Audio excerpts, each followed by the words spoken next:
Hi, everyone. This is Amy Elizabeth with Right On Con. I am so excited to be talking to author Ann Burg today about writing historical novels. How are you doing today, Ann? Very well, thanks. How are Good. you? I'm good. So we'll just jump right in. Why don't you tell us a little bit about yourself and your books? Okay, well, let's see. I have been writing since early childhood. Doesn't mean I've been published, and but I've been writing since early childhood. I had a mom who wrote poems herself and who sang all the time, so I always feel like I had a rhythm and words in my mind. I always loved words and rhythms, and going to the library with my mom on the big green bus. My father, and so always, I would say always, since I was 4 years old, sitting in the library, and my mother said, "You could write books." I think it was always that I wanted to be a writer. However, my father said, "You need to support yourself." So I became a teacher, and I loved teaching, and I taught for 10 years. And even when I taught, I wrote. I wrote for my students and for my younger brother and sister. So I would say that writing's always been a part of my life, but teaching was too. And then when my son was born, I decided to stay home with him, and that was in 2000. And and I said, if I can get myself published in this time that I'm home with him, then this is really, really what I want to do. And I was lucky enough to get some board books published, and then some picture books, and now I'm working with Scholastic on historical fiction. Great. That's awesome. What was it about historical fiction that first drew you into that genre?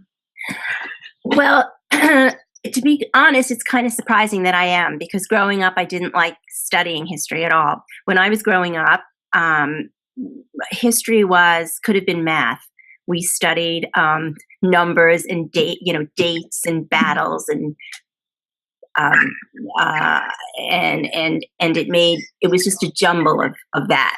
Mhm. So it wasn't until I was older that I started to realize that those dates, those men and boys in the battlefield, those young women on the battlefield, they were real people like me, and that those men with those frosty wigs, they were people, and I guess it's something just clicked then that that history is not dates and battles. History is the story of people, and so I became more sensitive to that. And then when I was writing an alphabet book about New York, and I discovered all these interesting little tidbits, these little forgotten details, like potato chips were invented in New York, and so is Jello. Are you impressed? Oh, I did not know and, that. you, and along with those little tidbits, there were little acts of kindness that I came across, little things that happened in history that were long forgotten details, and that's what kind of drew me in to wanting to learn more. And so I just changed the direction of my ship and started sailing into history. That's wonderful. Were there any particular historical fiction books as well that really inspired you or impressed you?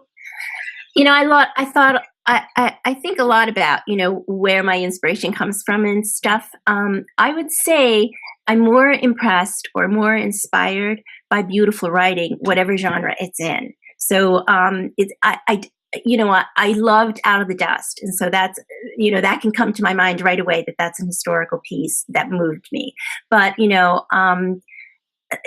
I read anything by Kate DiCamilla or Margarita Engel, I'm brought to another world. I'm transported, and I realize that it's the words that I love, and the emotion and the feelings. So I can't really say historical fiction inspires me as much as words. Beautiful writing. That makes total sense. When you're writing historical fiction or just in general books, are there any enjoyable aspects or things that you love the most about historical fiction versus other types of literature? Well, I think I do get excited. I get really, really, really excited when I read about something that I didn't know about. So you study World War One, for instance, and you know who the powers were and what the causes were. But there were, do we think about the animals on the fields, or we think about the children that were separated from their parents? So to me, I guess the most exciting part of writing historical fiction is rediscovering what should never have been forgotten in the first place, in my mind. So I get very excited and happy about that, and walk around the house telling people stories that they're probably not that interested in. I love that. No, I bet they're super interesting. When kind of touching on that, when you find something you want to write about, what sort of research is involved for you before you start or during your writing process? Well, for instance, I guess it would be better to talk in specifics. So when I wrote Unbound, which was about the enslaved Americans that ran into the woods behind their homes rather than go north. Like we think of slavery, think of everybody escaping north, following the North Star. But there were many people I discovered that retreated into the swamplands of North Carolina, between North Carolina and Virginia. And so I happened to just read an article about this, and I was fascinated by that. So my first step, all this to say that my first step is to find something, to come across something usually quite unexpectedly and want to learn more and more and more. So that's like the first step. I'm not even consciously researching. I'm just trying to find out, really, there were people that lived in the swamp, and then it kind of like gets saturated with information. Then becomes, I guess the next step in the process for me is that that eternal what if, what if I were a child, or what if I were, living at those times, and those kind of somehow, some mysterious way that I really have not yet figured out, start bumping around in my mind and create and morph into characters, morph into these ghostly kind of characters. Then like the research kind of starts. Okay, so now I'm like, oh, if I was 9 years old and I was growing up on a North Carolina, if I was on a tobacco plantation, what would my life be like? Then my research becomes more specific, and then I start the note-taking process, and I supplement it with pictures, lots of pictures of the time period, and other writings, and but research for me is like ongoing throughout the process. I met an author at a conference once who told me he doesn't even pick up the pen until every bit of research is done. He has researched everything. He has considered and reconsidered everything and found all his notes are in order, and he can just go into his own notes. I'm not that smart. So, I will be, for instance, in Unbound, I had to research, take for granted, oh, we had something to eat before we started our day. Well, what did you eat? As writers, people know you have to be specific, that the more specific you are, the more real your work becomes. So then I always seem to have to go back to find out, well, what exactly did they eat? And then, well, they weren't served on paper plates. They weren't, so everything becomes more and more research. So that's kind of the process. Okay, that's great. Do you use any specific, you mentioned that author who sounds very impressive. Do you use any specific tools to organize your research, or is it just kind of? I'm still on a quest to find the perfect research tool. I'm not a index card person, and I'm also not a plotter. I never plot my stories ahead of time. Unbound is the only story that I've ever written where I had the ending before I had the beginning. Wow.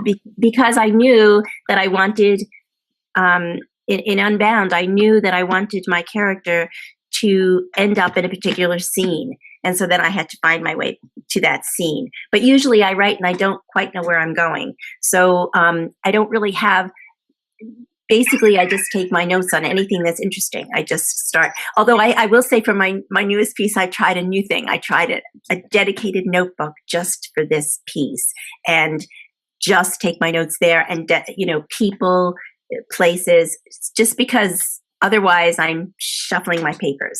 I don't think this was a very good answer, because that's my I do a lot of research. I'm just not as organized as I think I should be. That's okay. I don't think any of us are as organized as we'd like to be.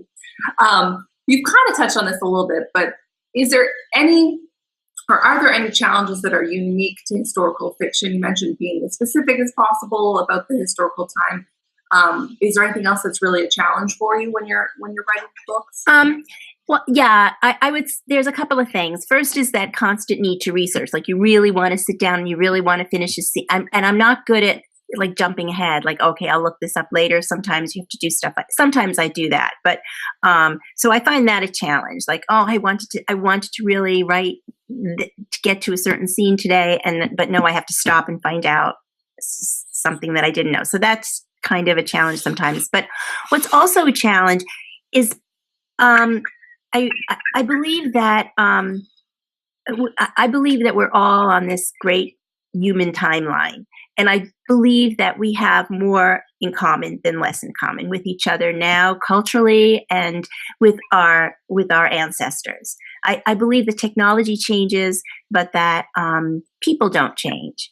But so with that in mind, it's easy for me to crawl into another character, to create, to feel, to imagine what it might be like.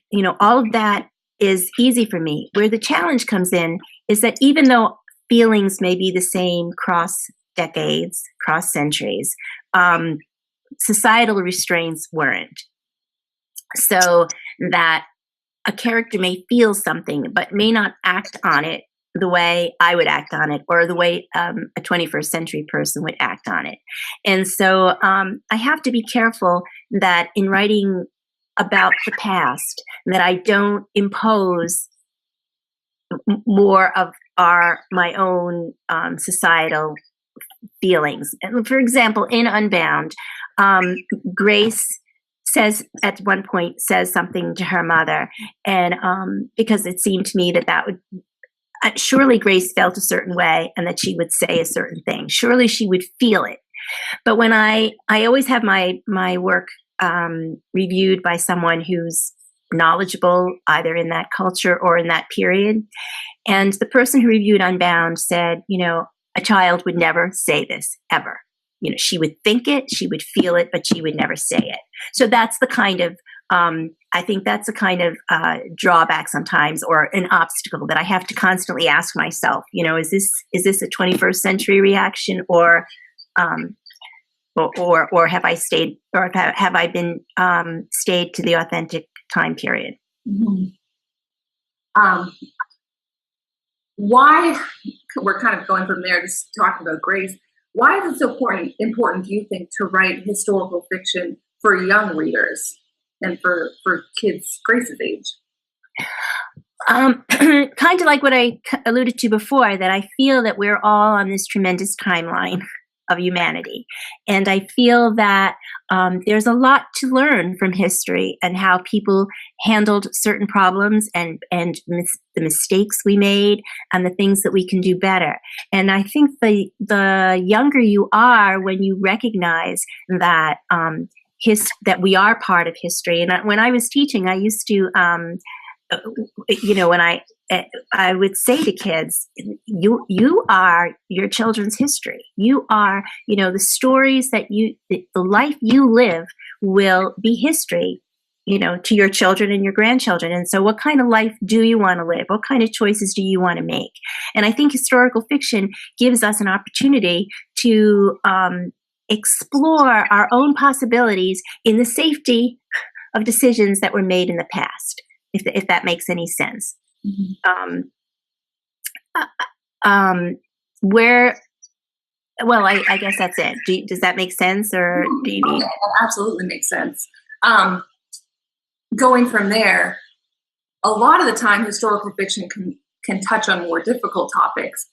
How do you handle writing about those sorts of topics, particularly for young readers?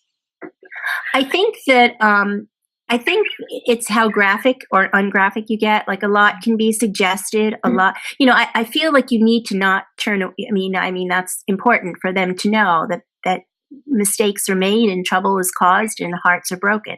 That's all part of our humanity. But it's also important to not be too graphic, and not be and to always offer a shaft of light somewhere, some piece of hope or something. I find that historical fiction allows children to explore, to explore more difficult topics in safety. You know, in All the Broken Pieces is a story of a boy airlifted out of Vietnam and adopted into a family. I've known kids and I've gotten letters from people that say, you know, I was adopted and never thought about this. And this book became a vehicle for them to face and talk about their own fears. And I think as long as you give them some hope and as long as you are honest without being graphic, children know more than we think they know. Children are stronger and braver. And I think that's one of the beauties of historical fiction is that it gives them an opportunity to explore these feelings without being threatened by them. Absolutely. It sounds like your experiences as a teacher have really helped with the way you present things to young readers. Yeah, I think you can take a teacher out of the classroom, but you really can take it out of, her blood or because I know kids, I know how I've worked with them and I care about them. So it's a consciousness that you can't make yourself unconscious. Absolutely. Try as you might. Kind of flipping sides a little bit. How do you handle more technical aspects? For example, English hasn't always sounded the way it sounds today. How can you make sure you're keeping voices authentic but not archaic, particularly for young readers? That's kind of a hard thing, and I think that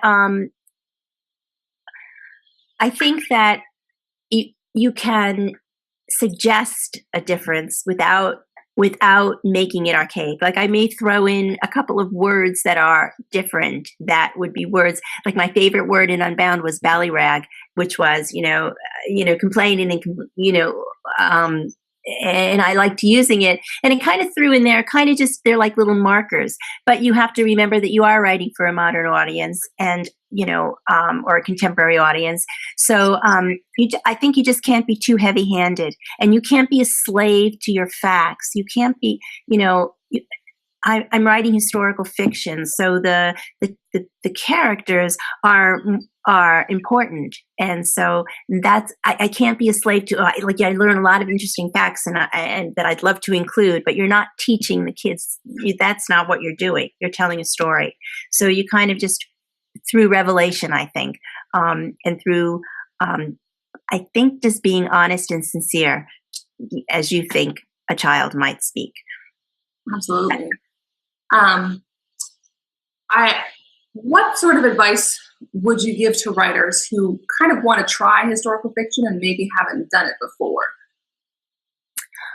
I think that I don't know if I'm the best person for this because I come through history through feelings. So it really isn't like I pick a certain period and say, oh, I'd like to write about, World War I or World War II. I come through it through feelings. I read something. For instance, my first picture book was Rebecca's Journey, about a girl who came over. And this was something that came out of my research for the alphabet book, that in upstate New York, we once had a camp for refugees from World War II. We brought in, Roosevelt brought in about 1,800 refugees. And I didn't know that. And so, and I researched and I studied. And then a little girl came to mind that, would be traveling with her mother. And so I think that I think that the story has to come first. The feeling has to come first, that you identify with that. And then you learn more about the history.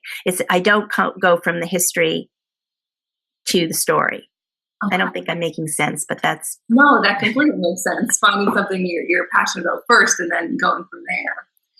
You mentioned earlier that you always have someone who's knowledgeable about the time period or the culture read your work.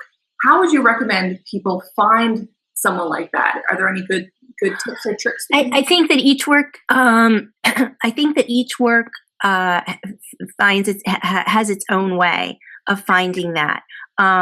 So for instance, for All the Broken, I'll talk about my 3 first novels, my 3 historical novels. For All the Broken Pieces, it was a story about Vietnam. So I had a veteran read it and say, would this be it's not like, is this exactly correct? It's more like, is this possible? Is this within the realm of possibility? So in that story, it seemed important to me that someone who was familiar with Vietnam and familiar with, I also taught a child who had been airlifted out of Vietnam. So I had, that was specific to that project. And the next project was Seraphina's Promise, about a little girl growing up in Haiti. And I read everything I could about the Haitian culture, but again, I'm reading about a culture that's different than my own. So as absorbed as I was in the culture, I needed to make sure that I was, absorbing it correctly, or that I hadn't missed something or mistranslated in my mind something. So for that case, I sought out a Haitian group that collects money for people in Haiti, and he put me in touch with a professor who was from Haiti, who read the story and helped me. That story also includes a lot of Creole, Haitian Creole. So he checked that kind of stuff. And in this last story about Seraphina's Promise, Unbound, which was the story of of Grace, I contacted one of the writers of the books that I used for research and asked her. Okay, wonderful. When you're writing historical fiction, do you ever think it's okay to kind of blend time periods or cultures, or do you think that it should be kind of clearly based off one time or one culture? How much creative do you give yourself, I suppose? I don't really give myself. I did read an article once about a woman who wrote historical fiction who said that she wasn't a slave to historical fiction, and if she needed a train station in her story and there was no train station in that town, she would make it be there anyway. She would write it anyway. So I'm more sticking to whatever time period I'm in and the realism of that moment. Because I find that and I don't think this is unique to historical fiction. I think this is in all genres, that if you create a world, then you need to be consistent within that world. So even if you're writing fantasy, you can't have if nobody ever flies, and then in the last chapter you need someone to fly, then you put it in, it won't ring true. Well, it's the same way in historical fiction, only the facts that I'm talking about already did exist. So I try to keep them. Try to stick to the story as it is. Okay, absolutely. How do you, kind of on the same vein, how do you avoid, if you're sticking very close to the time period, how do you avoid stereotypes? Kind of, we all have a stereotypical idea of a certain time frame. How do you make sure? Because as you research and read and realize that people are people, no matter what time period they're in, every character should become real to you. I can hear my characters in my mind in their own voices, in different voices, so that I don't. A stereotypical character would be a cardboard character, which would be wrong in all kinds of writing. There are no bad guys. Don't think they're bad guys. We all know that, right?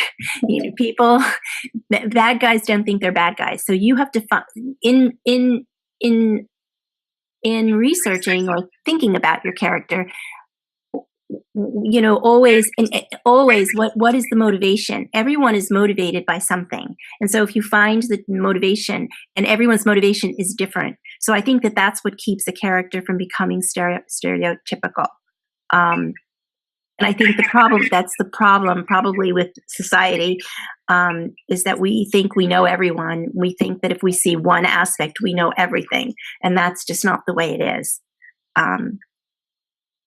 Absolutely. I think we have time for one or two last questions. When you're reading historical fiction, what are some common kind of pitfalls that you see, or maybe some common errors that really stand out when you're reading? I think that I think again it would be the kind of no person, the one I made my reader told me wouldn't work, that no person in this time period would say something, that constant, it's hard to get yourself out of the way and really absorb yourself in you. It first, history or the time period you're writing about, the people that you're writing, they don't know their history. They're living in that moment. So I think that's the biggest pitfall. Sometimes I read something and I'm like, that would never happen in that time period. That's just a thought that wouldn't occur to them. And that's what I was told with the mistake that I made. Right. So it sounds like research is really key, whether you do it all before you start or whether you do it. Right. It is key. Very important. Well, thank you so much for joining us. I think we're almost out of time, but are there any last tips or tricks you have to throw out there for anyone who wants to dive into the historical fiction world? I would say don't be afraid. Don't be afraid to dive in, and know that you're writing about the past, but you're writing about it in the present. So to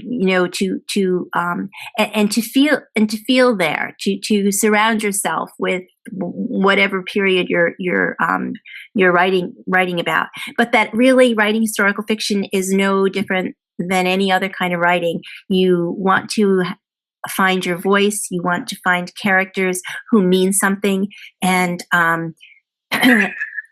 it's really just